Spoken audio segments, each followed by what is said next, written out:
I like that song. Now, I think it possibly overstates its case a little bit. But isn't that the kind of love we want? Isn't that we want somebody to love us and be all in? Not conditionally, not I'll love you for a bit, not I'll love you till I'm 70, please. I'll love you till I'm done. I'll love you with everything I've got. I'm not going to hold anything back. There's no expiration date. There's no point at which I'm going to discard you.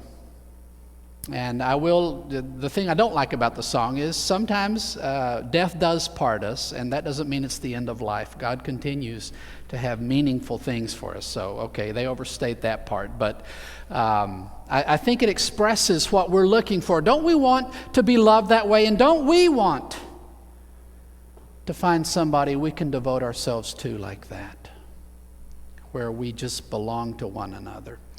We're going to be beginning today a series in the book of Song of Songs, which is the book of the Bible that is devoted to celebrating the love between a man and a woman, celebrating that particular human relationship. And I guess as we start into this, you might think, well, if I'm not married or I don't have a significant other, this series isn't going to have a whole lot to say to me. Let me just say to you, if you're not in a relationship like this because maybe you're young, you haven't found the right person yet, you don't necessarily have to be young for that to be the case. I think having a clear picture of what it is we're looking for is very important before you dive in. I think a lot of people make a lot of big mistakes because they don't have a clear idea of what it is they're pursuing in these relationships. So if that's you, I hope this series will prepare you well for this kind of love. By the same token, I want to say some of you are not called to this kind of relationship. There is a calling to celibacy in the Bible, and it's not a secondary or an inferior or a worse thing. The Apostle Paul was very clear about espousing that as a noble calling for a Christian to pursue, and it's something I believe God calls many people to. So if that's you, I want to point out to you that what we're focusing on here is probably what we would term eros.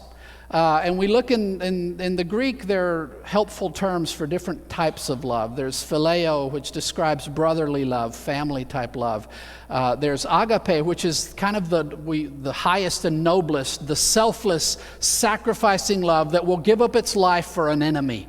That kind of love, agape. But eros is the love of desire, and it's not just about sex.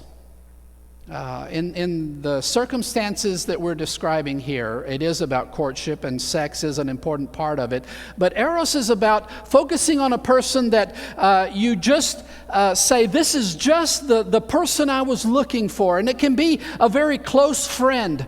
It can be a child. It's that idea that you're exactly what I was looking for. You're the perfect complement to me as a person. And that does not have to be about sex.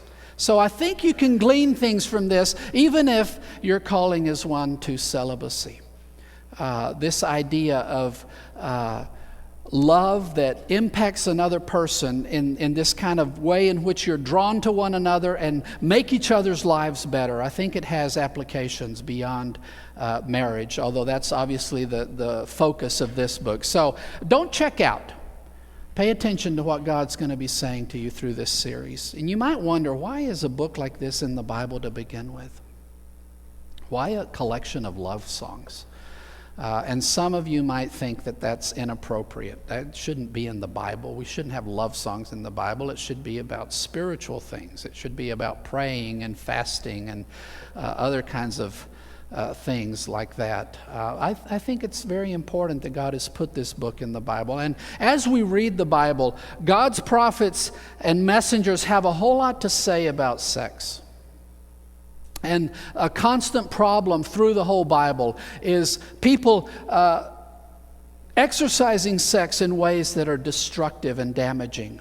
from societies that turn sexuality not into something about building family, but into something about worshiping these made-up gods. And it's just an excuse to bring in all the women to the temple and force them into prostitution so that the men who invent these religions get to have sex with a lot of women.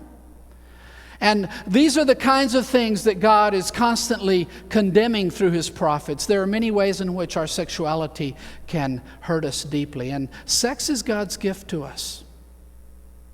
And it is probably the most profoundly spiritual, physical act we are capable of engaging in. And it has mystical powers to affect our souls and our spirits and our emotions. And it's so deeply tied to our self-identity and so many other things that sex is a tremendous gift, but it also has a tremendous potential for harm. Sex can be deeply wounding and hurt us in the core of who we are. So God has a lot in the Bible about warning. Don't do this. Don't do that.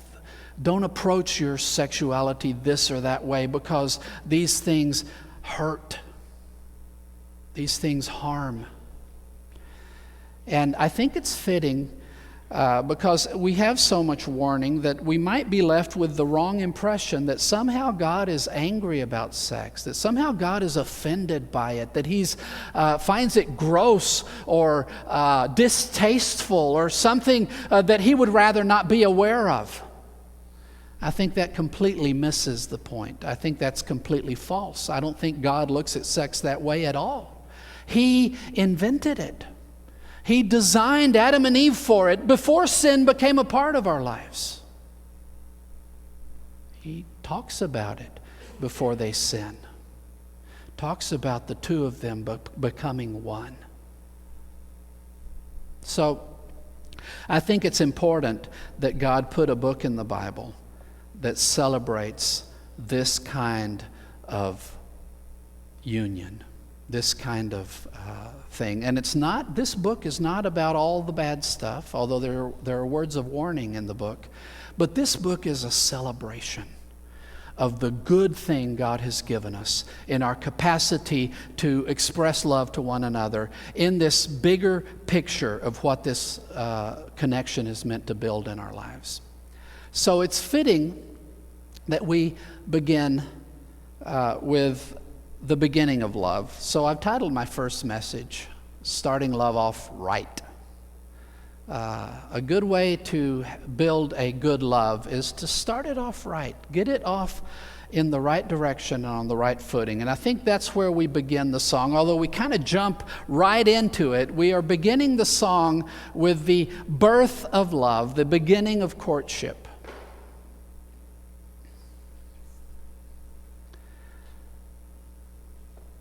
So we begin in verse 1, chapter 1, Song of Songs, verse 1. The most excellent song to Solomon. Your Bible probably says the most excellent song or something along those lines, which is Solomon's or of Solomon. In the Hebrew, the connecting word there could mean that Solomon is the author, but that word can also mean that it's dedicated to. It can be translated to. The most excellent song to Solomon. And the way it's written is Song of Songs. And you could read that a couple of ways. You could say it's a collection of songs. This is a song that encompasses several individual songs, but I don't think that's the sense in which it's being used. It's Song of Songs in the sense that Holy of Holies or King of Kings or Lord of Lords function. When you put it that way, you're saying that this is the highest degree of a thing. The Holy of Holies is the holiest place on earth. The King of Kings is the most exalted king of all. And that's, I think, the way this series of love songs are described. This is our most excellent song. This is the best song we have to sing. And I believe that it should be translated, it's dedicated to Solomon rather than written by Solomon. And the reason I say that is, as I've studied the book, I believe it's an apology for monogamy. I believe this book argues very strongly against polygamy and for monogamy. And Solomon had 1,000 sexual companions between wives and concubines. I find it very hard to believe that Solomon would write this book. But I know the Bible tells us that his many wives led his heart away from God. So I can understand somebody writing a book about monogamy and dedicating it to Solomon. That makes sense to me. So I don't think we know who wrote it, but I think it was Solomon was in mind. Whether it was directly devoted to him or it's written after Solomon's time and dedicated to Solomon to draw people's attention to the contrast between the damage that having a whole bunch of wives can do compared to the purity of having one wife. So we kick it off with this description of what lies ahead. And we begin, one of the tricky things in Song of Songs is figuring out who's talking. The pronouns change back and forth. They go from singular to plural. They go from feminine to masculine, back and forth. But there's no superscription in the text that tells us who's speaking at each moment. So I have kind of looked through this carefully and tried to make my decisions as to who I think is speaking at each moment. This may or may not go with whatever headings are in your Bible. Translators try to help sometimes by putting in headings. So this is the way I see it. I believe we begin with her speaking, and I just identify her as she because the names are never given. There's a she and there's a he, and they keep singing back and forth to each other, and there are occasionally other people who enter the picture. Some friends of hers that she refers to as daughters of Jerusalem. Sometimes we go into the plural. So sometimes they kind of chime in, but mainly it's a conversation between her and him. So I identify her as she. And she kicks it off. Oh, how I wish you would kiss me passionately, for your lovemaking is more delightful than wine. The fragrance of your cologne is delightful. Your name is like the finest perfume. No wonder the young women adore you. You might be surprised to realize that this courtship begins with the woman approaching the man. Have you ever thought about that when you read this book? We normally think women are supposed to sit there and look pretty and wait for some guy to notice them, right? You sit there and look demure, and eventually some guy will ask you out, right? That's not the way the Song of Songs go, which I think is interesting. It tells me that God's not so caught up with some of the gender issues that we get ourselves caught up in. We kind of decide that there are certain roles that you have to play. And if you look at the Bible carefully, it doesn't seem like God really cares so much about all these gender roles that we like to throw up and tell people this is the way you have to do this and you have to do the other thing. The woman initiates in this relationship. And she begins by talking about him kissing her. She would love for him to kiss her. And she says, that's better than wine. Now, wine is something in antiquity celebrated because it gladdens the heart. It kind of makes the anxieties go away a bit and provides a little bit of relief from the hardships of life. Wine in moderation is described in the Bible as a good thing, as something that makes life a little bit happier. It's something you have in moments of celebration. It accompanies your food.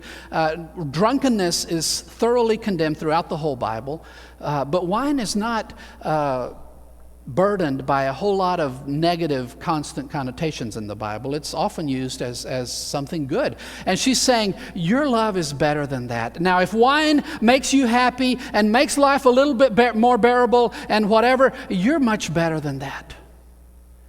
You're more intoxicating than that. And she talks about his smell. He's perfumed himself. He wears a cologne. But very soon, she's not talking about perfume anymore. She's talking about something that makes him smell even better than that. And she talks about your name. Your name is like the best cologne. And she's not just saying that she likes his name. It's a cool name. It sounds nice. She's talking about his reputation. She's not just looking at his appearance and at superficial things like what fragrance is he wearing today, but she's saying, you know, the thing that really makes you attractive is your reputation. You are known as a person of character. When people talk about you, they speak with respect of you because you have lived your life in such a way that your name commands respect. And I find that tremendously attractive about you. She's not just interested in the superficial stuff. She's paying attention to the quality of the person she's approaching. This is a guy worth courting. This is a guy worth pursuing because he has a good name. No wonder the young women adore you. She has this introductory expression, and then she concludes by saying, "Draw me after you. Let us hurry. May the king bring me into his bedroom chambers." And I read this as a proposal. She is saying, draw me after you. And yes, it could just be, let's go out into the countryside and frolic. But I don't think that's all she's talking about. I think she has in mind a bigger journey than just going out into the fields. I think she has in mind a life shared together. And she's eager to embark on that with him. And she describes him as a king. Which is interesting because very soon here we will realize that he's not a king, he's a shepherd. She's asking him in the next few verses, how can I meet you when you're tending your flock at noonday, at noontime? So this is no king, but this is what she's saying. You be my king. I'll be your queen. Let's share a life together. Let's do this journey together. And she talks about sex. She references it.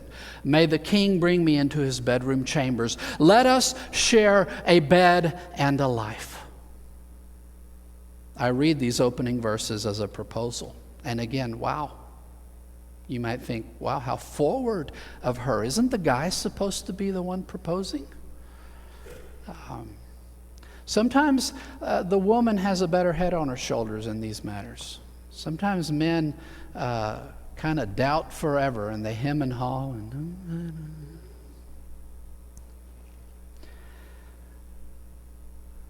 Now we have some people who speak in the plural that show up. And I think, given later that she starts talking to the daughters of Jerusalem, that's what the DOJ there stands for, Daughters of Jerusalem. These are her girlfriends. So she's obviously somebody who lives in Jerusalem or thereabouts and has friends who live in Jerusalem. These are her girlfriends. So they chime in every once in a while. So here we go. We start out with this proposal. I want to make a journey of life with you. You be my king. I'll be your queen. Love me and let me love you back. And her friends say, we will rejoice and delight in you. We will praise your love more than wine. And that you is masculine. So they're referring to the man that she has just addressed. They're kind of chiming in with her and saying, you know what? You've made a good choice. We concur. This guy's a good choice for you.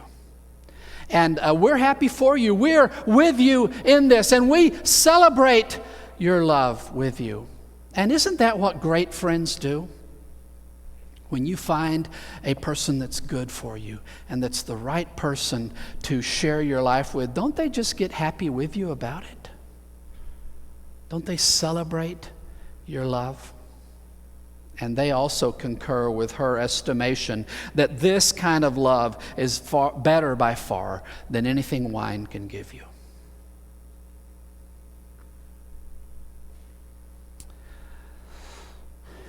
Now she continues, and she's talking still to him. How rightly the young women adore you. And now she turns her attention back to her girlfriends and says, I am dark, but lovely, O maidens of Jerusalem. Dark like the tents of Kedar, lovely like the tent curtains of Salma. Your version might say Solomon there, but depending on how you point the vowels on that word in Hebrew. Salma is actually an Arabic nomadic tribe, and it goes more with the parallelism of what she's describing there. So I think this is probably the better translation. And what she's saying is, first she says, I am dark, but lovely. Now, but means that she thinks that somehow being dark is not lovely. Somehow being dark is not beautiful. And she is dealing with an issue of culture and cultural norms about what is considered beautiful. Now, in the Middle East, in this time, the norm for beauty was if women had light skin, they were considered more refined. And that was considered very beautiful and rare because most people had to work out in the sun and would get darkened by the sun. So it was much more common to see people with darker skin. And what stood out as rare, as special, as notable was a woman with light skin that had not been darkened by the sun. To this day, I think, in many Eastern cultures, it is a sign of sophistication and beauty for a woman to be light-skinned. We kind of do the opposite. You got to be tan, right, to impress people. You got to get a tanning bed and subject yourself to torture to look beautiful by being very tan. But this is kind of the opposite of that. In her culture, if you wanted to be refined and stand out as an exquisite beauty, you had to live indoors and stay away from the sun and keep your skin light. She says, I'm dark. But she refuses to say that because I do not conform to my society's standard of beauty, that doesn't mean I'm excluded from being considered beautiful. I am dark, but lovely.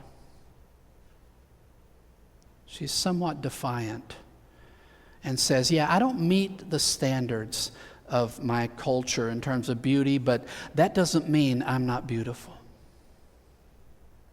She says, I'm like the tents of Kedar or the curtains of Selma. These are nomadic tribes, and they would make tents out of black goat hair. They would weave it together. So it's not some refined, this isn't silk.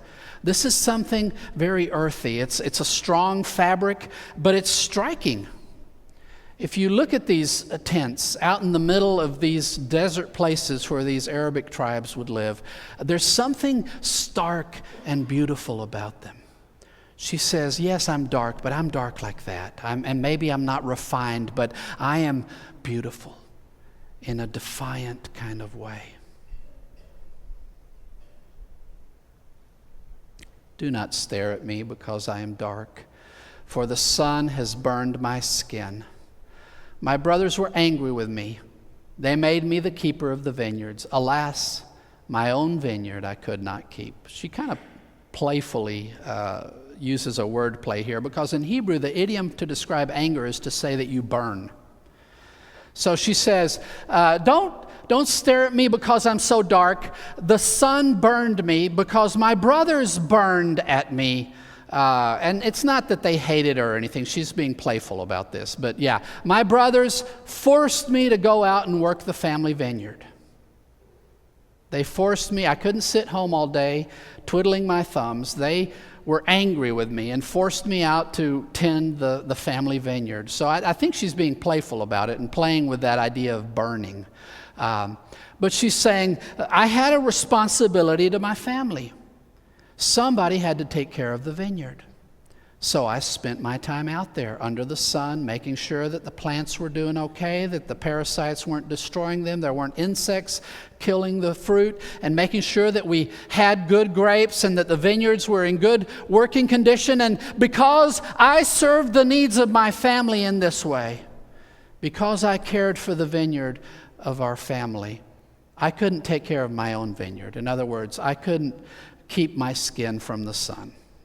I couldn't stay nice and dainty and pretty. I sacrificed vanity for the good of my family. I think that says a lot about the kind of woman we have here. I think being beautiful is important to her, but not more important than serving the needs of her family. She's not vain. She's not an airhead. She's somebody who is able to distinguish between what is really important and what is secondary. And yes, she has sacrificed light skin for the good of her family, but that doesn't mean she's not beautiful. In fact, I would say that marks her as beautiful. Tell me, O you whom my heart loves, where do you pasture your sheep? Where do you rest your sheep during the midday heat? Why should I be like one who veils herself beside the flocks of your companions? So she says, she turns her attention away from her girlfriends and back to him and says, I want to meet with you during the day. And again, this isn't some secret rendezvous. She's talking about meeting with him in some public location where he's out there and where the other shepherds are in the vicinity. But she says, I want to spend time with you. I want to meet with you. I want to get together with you. And I can do it at noon, which is the time when you're resting your flocks. Can we get together? Tell me where you do this so that I can meet with you. And I don't want to be out wandering around and being mistaken for something I'm not. Now, this idea, I don't want to be as a woman who veils herself among your shepherd companions. If we read in Genesis the story of Judah and Tamar, when Tamar wants to convince Judah to father a child through her, she puts a veil on and puts herself out on the road by where he's passing, and he assumes she's a prostitute. And he has sex with her, and that's how she gets pregnant with the twins that she has. So she's saying, I don't want, and this is the custom in this culture, when you're out in public, you cover your face with your veil. I don't want to be out looking for you and for all of your shepherd friends to think that I'm out soliciting. That's not what I'm about. I'm just trying to meet with you and spend some time with you. And she's very clear. This woman is forward, but she's not a loose woman. She's not just out there doing whatever with whomever. She says, I want to meet with you, but I don't want to be mistaken for something I'm not. And he responds, if you do not know, O most beautiful of women, simply follow the tracks of my flock and pasture your little lambs beside the tents of the shepherds. He has some very practical advice for her. If you want to find me, you know where I live. This is where I start out in the morning. I lead my flock out from here. So just follow the tracks from where I started, and that'll lead you straight to where I am. And if you're worried about being mistaken for a solicitor, for a prostitute, bring your own little lambs with you, and you can shepherd them out there beside where my flock is, and there'll be no misunderstanding your intentions. Great advice. Bring your little lambs, bring your little goats along with you, and come spend some time out there where we all are.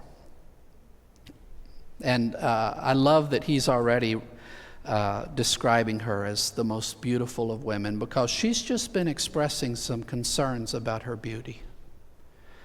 And he says, you are beautiful. And in fact, compared to you, I don't care about anybody else. You're the most beautiful of all. There's something about the nature of this relationship we're talking about.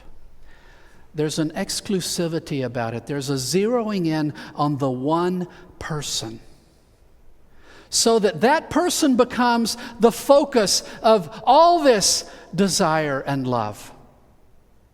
And there's no interest in anybody else when it comes to that. Oh, most beautiful of women. And he's expressing to her, I have eyes for nobody but you. And I fully appreciate the beauty of who you are. He goes on, oh, my beloved, you are like a mare among Pharaoh's stallions. That's an odd sentence. Now, first of all, it's odd to call a woman a mare.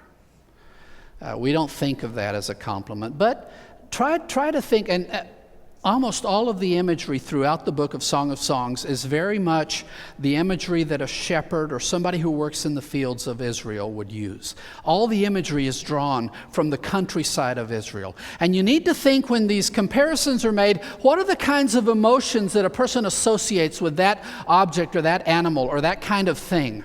And that's the sense of the comparison being made. So he's not saying you look like a horse, you have big teeth. He's not saying that.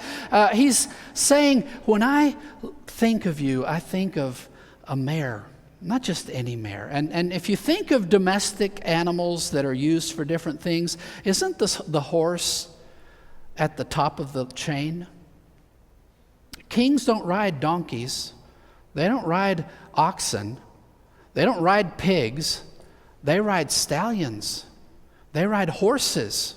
And it's the most noble of that kind of animal. And if you're looking for the best horses in the ancient Near East, the best ones were in Egypt. And if you wanted to go to Egypt and find the best horses in Egypt, you went to the Pharaoh's court, and he had the best breeds of them all.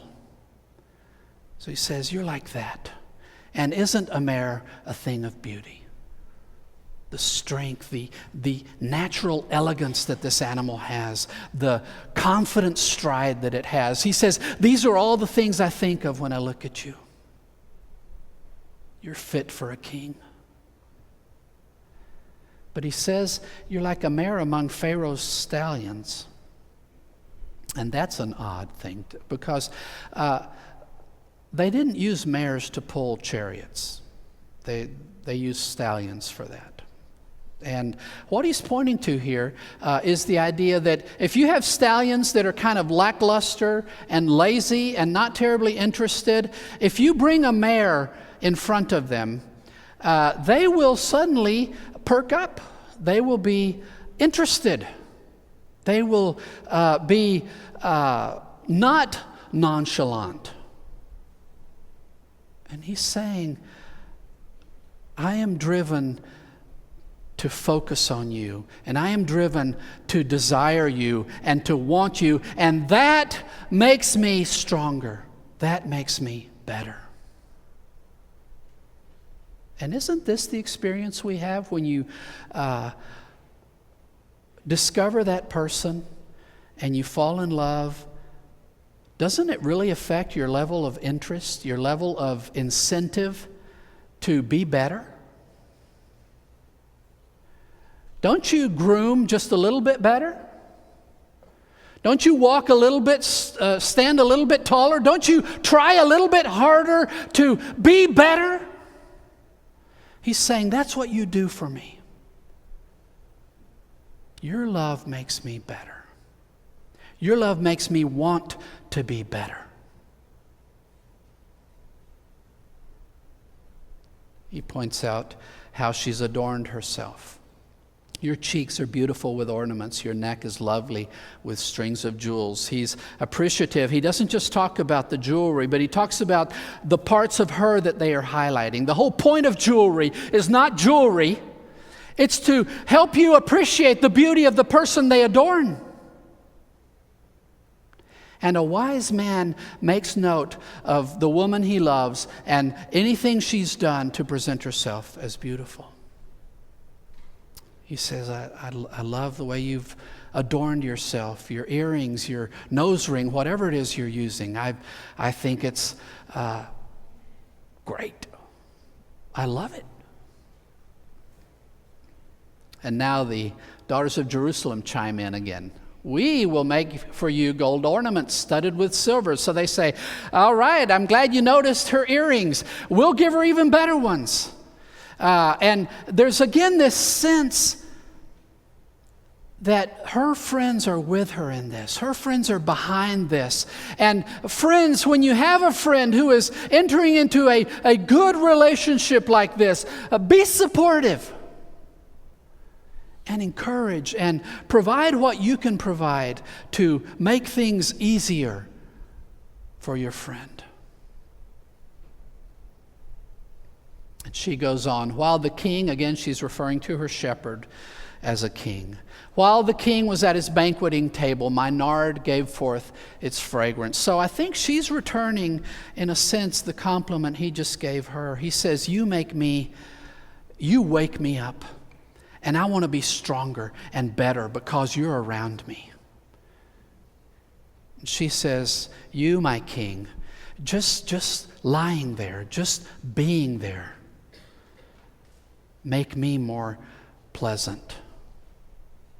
And she compares herself to a nard, which was not native to Israel. This perfume was very expensive, and it was imported from outside of Israel. But this is like an exquisite, beautifully smelling flower. She says, because of you, I'm like this exquisite flower that finally is able to open up.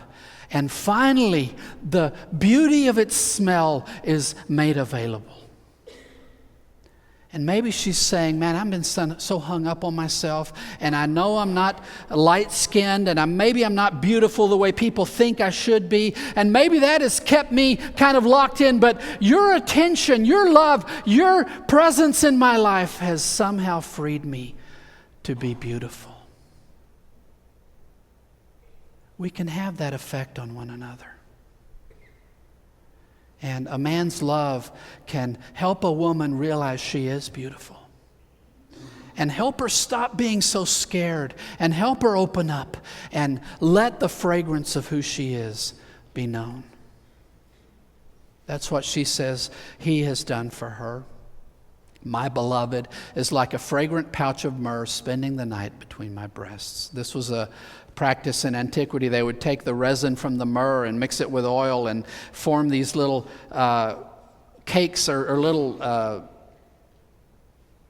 hard pieces that you would put into a pouch, and you could hang it around your neck. And women could wear this overnight, and the body heat would melt the oils, and it would be an overnight thing that kind of perfumed her for the next day. She says, that's what you are to me. Your love, your attention makes me more beautiful, makes me more desirable. My beloved is like a cluster of henna blossoms in the vineyards of En-gedi. And here she's pointing out that he is an exquisite find. Have any of you been to En-gedi? I know some of you have. I've seen it. We didn't go to it when I visited Israel, but I've seen it. And the En-gedi is found in this region of Israel. That's what it looks like there. So it's rock and dirt and sun, and in the summer we're talking 110 to 130 degrees. This is the region she's describing. And in the middle of that is the oasis of En-gedi. She says, you're like a cluster of henna blossoms found among the vineyards of En-gedi. So not just the plantation that goes on around the oasis there, but in that plantation you find this beautiful cluster of henna blossoms. So it's like an exquisitely beautiful, unexpected find in the middle of an exquisitely beautiful place on earth that you would never expect to find. Surrounded by so much nothing, there's this amazing oasis. She says, you're what I've been looking for. You're what I've longed for. I can't believe I found you.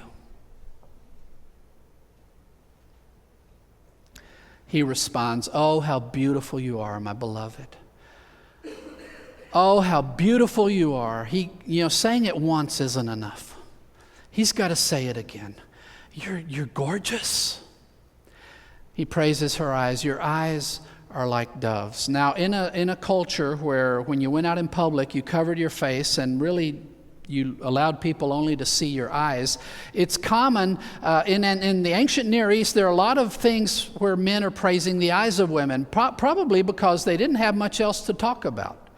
But they could see their eyes, and they could talk about how beautiful their eyes are. And so he praises her eyes. He praises her beauty in general, but says, your eyes are beautiful. They're like doves.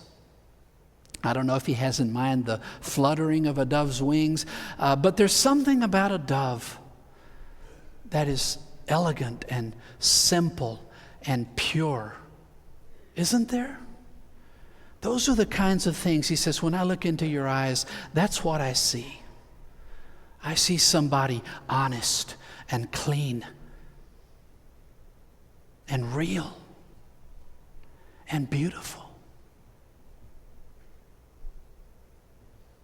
She responds, "Oh, how handsome you are, my lover. Oh, how delightful you are. Our couch is green. The beams of our house are cedar. Our rafters are pine."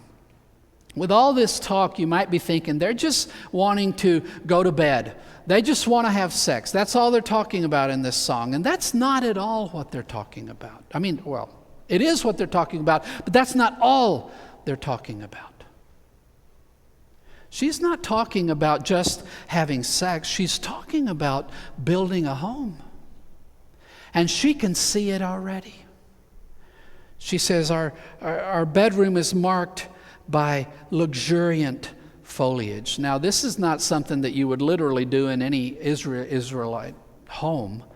But she's using the imagery of fertility, the idea of plants and abundance. And this is a very common way to describe when things are fine. You're not lacking anything. You have full abundance of everything you need. There's so much dryness in parts of Israel that the idea of luxuriant foliage points to fertility and having a lot of everything you need. So she's saying, we're not going to lack for anything.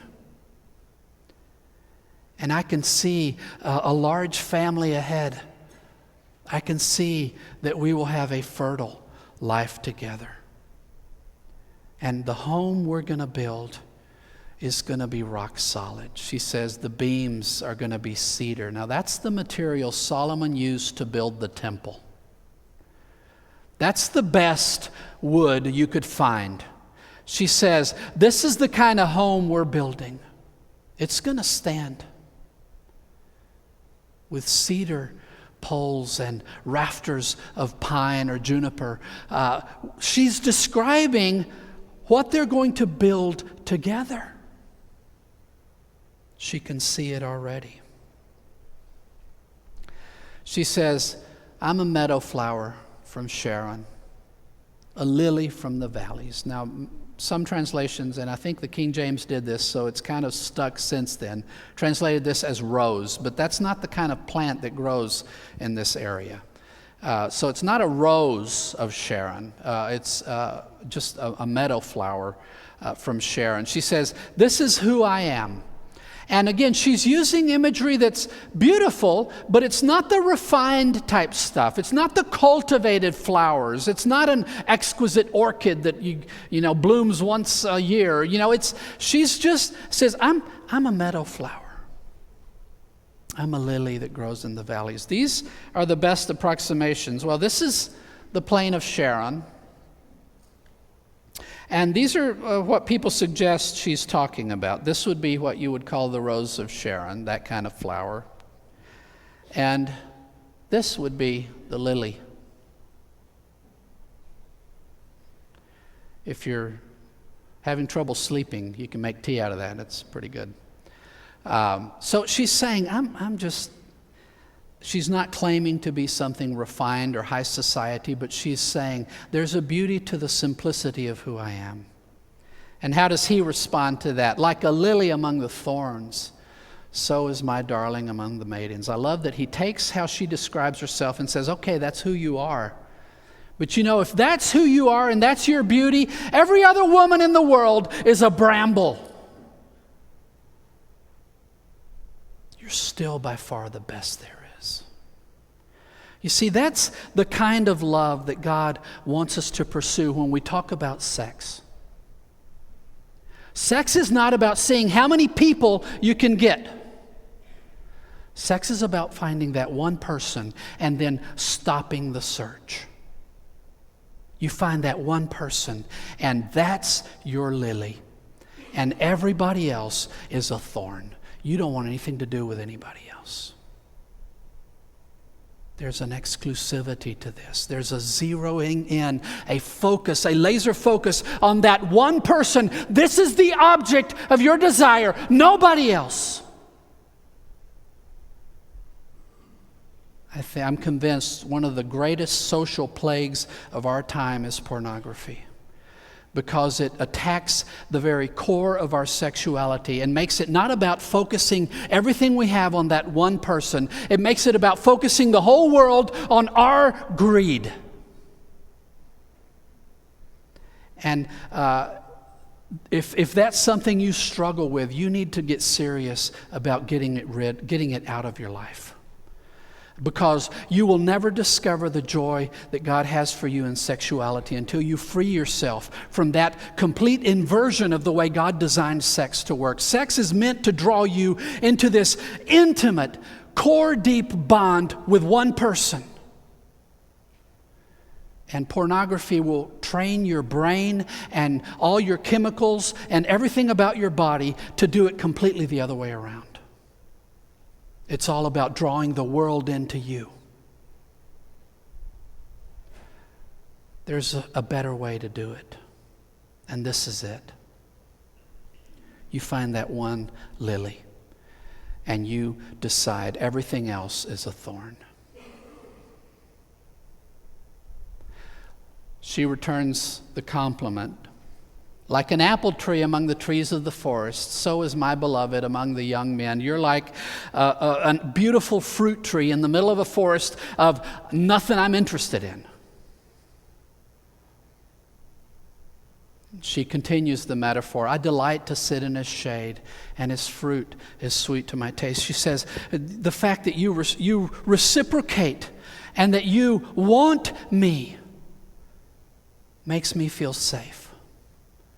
Your love shelters me. Your love makes me feel that I'm safe. Not only that, but your love nourishes me. It feeds me, and it's sweet. She changes metaphors here. He brought me into the banquet hall, and his banner over me was love. So she says, no, what you've done, you're not just this tree that provides shade and sweet fruit. You've invited me to a banquet at your home. You've invited me into this feast. And I enter into this feast with you, and you have staked a banner over me, and it flies above us. And what is on that banner is love. She's happy to belong to him. She's happy for him to belong to her. She feels like he has staked her out as his own, and she feels such joy in that. It's a feast to be able to enjoy this with him. She says, sustain me with raisin cakes, refresh me with apples, for I am faint with love. His left hand caresses my head, and his right hand embraces me. She says, it's too much. I feel so full of joy I could burst. I'm going to faint. I can't take it. Give me something to eat. Give me some raisin cakes. Give me some apples to sustain me, because I'm about to pass out. That's the level of intensity that can accompany this kind of love.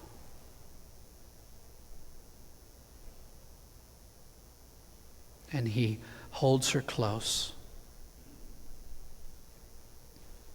We could end there, but there's a final word that she speaks. And some people suggest maybe it's not her, maybe it's like a narrator saying this. Whoever's saying it, the warning is clear, but given that she addresses her girlfriends, I think it's her. I adjure you, O maidens of Jerusalem, by the gazelles and the young does of the open fields, do not awaken or arouse love until it pleases. She has just described this glorious love, this love that makes him better and makes her better, that makes her feel beautiful and safe and makes him feel strong. She's described all of this.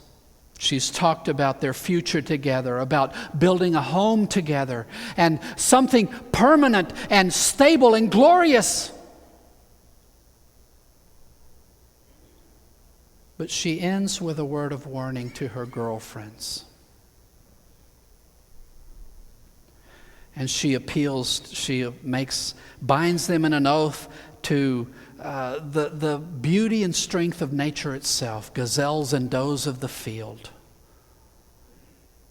Do not awaken or arouse love until it pleases. How much misery has been introduced into human living because people are very eager to rush into these things and don't take the time to do it right.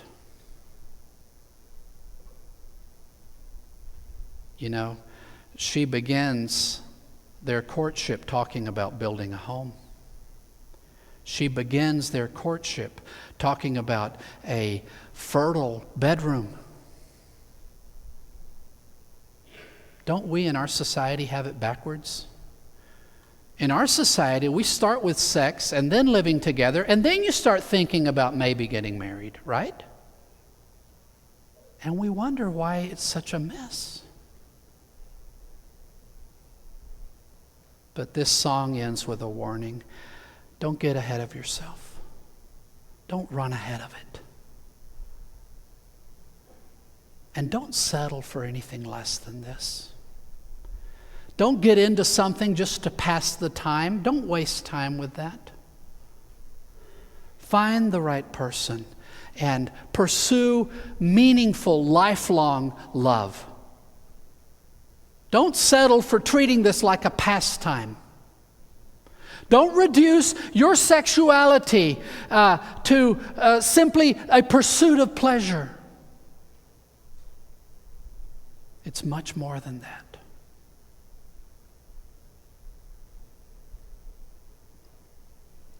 I think there are words here that apply to all of us. If you're married, I want to remind you this morning that God has given you your spouse as the focus of your desire and your heart. Pour everything you have into that. And God's desire in marriage is for you to make each other better. Marriage is a masterclass workshop in love. Take full advantage of that. If you're not married and may one day be married, don't rush into things. Don't let anybody pressure you into things. Don't use sex as recreation. It's too sacred for that. You're playing with your soul when you do that. The Bible's very clear about that. When you join yourself physically to another person, you become one with that other person. There's nothing incidental or recreational about it. It's profound and spiritual. Take it seriously. If you're not ready to commit your life, you're not ready for sex. If you're not ready to give everything you have to another person, you are not ready for sex. It's too valuable to squander on anything less than that.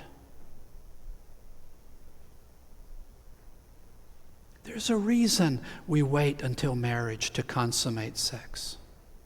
Because if you're not ready to make that commitment, you're not a good candidate for sex. So if that's where you are, don't rush into it. It's hard to do, I know. We live in a society that oversexes everything. It's all about sex. I mean, you can't sell cars without some lady in a bikini all falling all over it. It's just everywhere. And it's thrown into our lives in a very unrelenting manner. And I know it's hard. But don't settle for less. Don't settle for less than the real thing. And if you're one of those God has called to celibacy, if that's your life, I want you to know Jesus never got married. But you know, he also had people. He loved everybody, and he had this agape love that was, he gave his life for the world. But he also had those hand-picked people that he said, you and I are going to do life in a very intimate way. He had 12 disciples, and they shared life.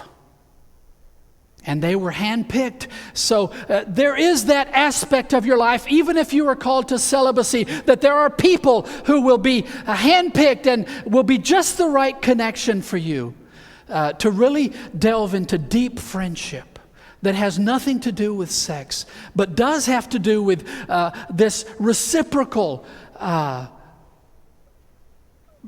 of belonging to each other in this friendship. So be open to seeing those opportunities in your life, building those kinds of deep and profound friendships. We're going to sing a song of invitation. And I have no idea what God might be putting on your heart this morning. Maybe as a husband or a wife, you want to come before God and say, I've not been delving into the full riches of my marriage like I should. I've not been focused on praising my spouse and letting them know how precious they are to me. I've failed in that, and I want to make that right. I want to renew my focus. If that's you this morning, come and we'll pray with you. Maybe there's something God's brought to your attention. You have done things in terms of your own life that you know now you should not have done, and you want to ask God forgiveness and ask Him for the strength and courage from this day forward to settle for nothing less than what He has for you. If that's you this morning, I want to ask you to come and offer that commitment to God. Whatever God may be laying on your heart, come while we sing. Let's stand.